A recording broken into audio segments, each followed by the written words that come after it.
greatest form of entertainment was getting on the street corners at night and dancing in our neighborhood.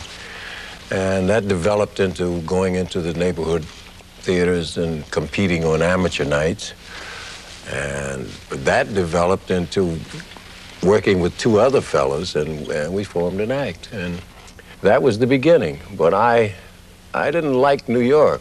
You know, consequently, every time we'd lay off, I'd go back to Philadelphia. And then gradually, my staying in New York would become a little longer and a little longer and a little longer. And finally, I just moved to New York. And I had my two partners and I fell out. We came to some sort of disagreement.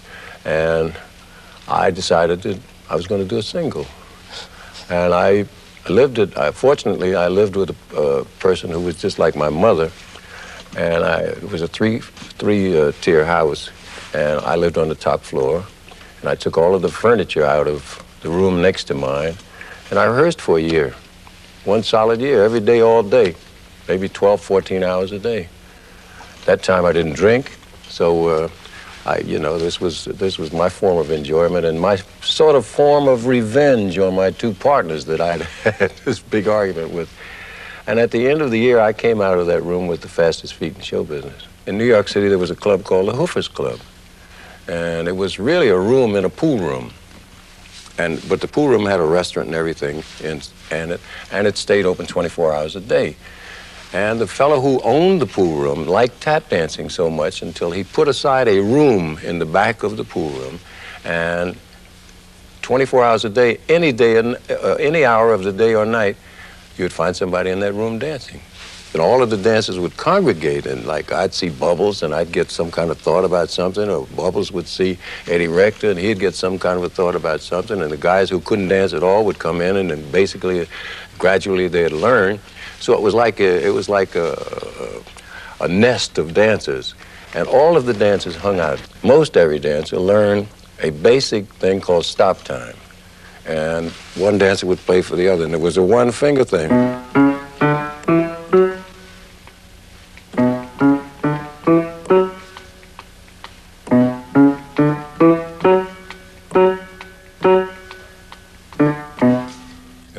That was the stop. That's an 8-bar phrase of stop time. So everybody played for everybody, and consequently, then some guys would come in and maybe played a little better.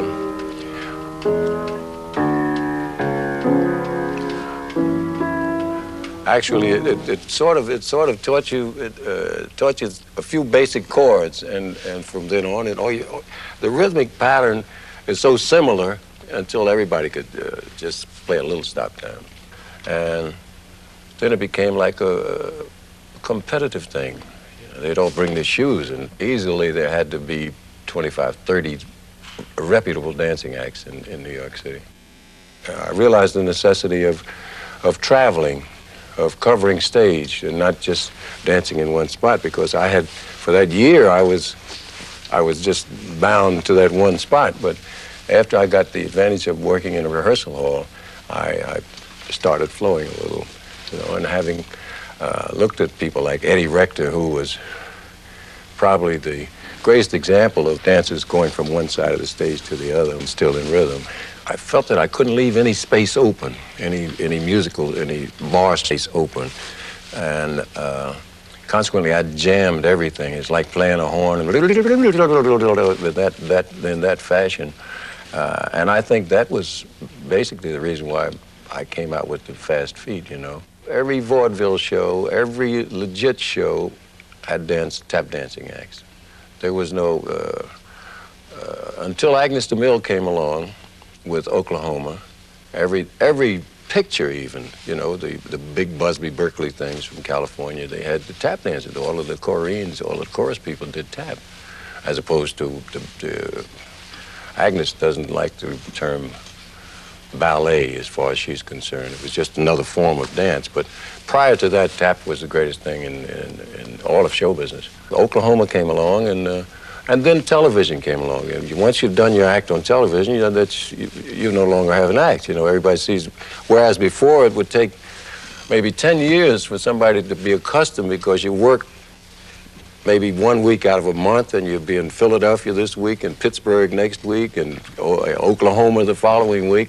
Consequently, everybody didn't see your thing at one time. There came a show called No No Nanette, a revival of the No No Nanette, and they had a big tap number in the show, and it was an instant success. Consequently, all of the directors and choreographers started thinking in the tap vein. Consequently, now, if you apply for a job in New York City in any of the legit shows, when I say legit, I mean Broadway musicals, you have to have the ability to tap. And the kids are flocking to classes now to learn tap because they realize the necessity of it. It's a matter of mathematics, and it's a matter of ambition, and it's a matter of practice. And it's like anything else. If you're determined to do it, of course, some are going to do it better than others. Like in anything else, again, it's just a matter of applying yourself to it. Have control of your feet, have control of your arms, etc., etc. But let your body just be free and easy, because tap is a dance that is a free, natural, easy form of dancing. Contrary to ballet, ballet requires certain positions and certain ways to hold your hands, your fingers, etc. And that doesn't apply to tap at all, because you and I or 1,000 others could be doing the same step, but the body the body feeling and the body control would be absolutely different. And tap instills a sense of rhythm. It instills a sense of rhythm, and rhythm we must have when we walk, when we talk, when we write, when we sing, whatever. Rhythm is required, and tap really gives you that sense of rhythm.